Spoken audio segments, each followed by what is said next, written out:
Hi, Minister. Good to see you, as always. Recent reports have highlighted a concerning rise in online recruitment efforts targeting young people in Canada by violent extremist networks.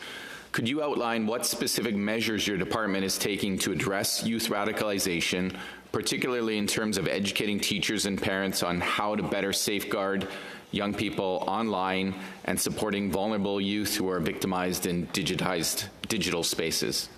Monsieur le Ministre.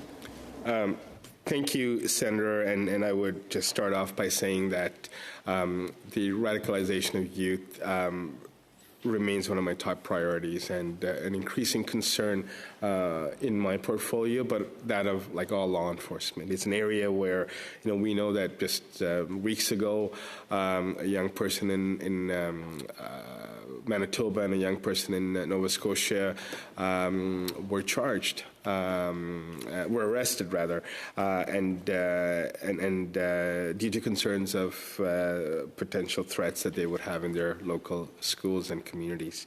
It is an area that I know that has very limited supports, but the support that's available is quite unique. And the Canada Centre, for example, is the major anchor in providing this support, and organizations such as Organization for the Prevention of Violence, the one that you had hosted at the Senate a couple of weeks ago.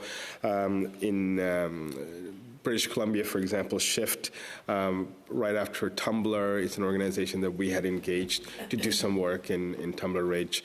In Ontario, we have Yorktown Family Services. These are all direct service providers who work on de-radicalization of youth, and I believe they're quite effective. We need more of them, and we need more resources for them. Senator Wells.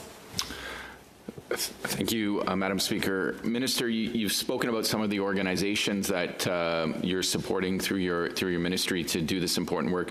Can you talk a little bit about the relationship and the work you're doing with provinces directly and school systems to strengthen those partnerships that ensure that early intervention and support for at-risk youth before they are drawn into these violent networks and before they come to the attention of the RCMP and intelligence services? So really looking at that early prevention. Minister. In part, I would say these agencies that I mentioned play a critical role in that coordination with the provinces, with the local school boards, as well as localized communities where there have been previous incidents, and I would say Yorktown Family Services is a perfect example of that. But beyond that, we know that upstream investment on overall crime prevention and overall interventions with youth is quite critical, and frankly, the work that I did previous to me starting a career was working with at-risk youth who were particularly involved in violence and were susceptible towards radicalization. So it is those type of investments, like the Building Canada fund, Community Safety Fund rather, is one example of that. Thank you, ministers.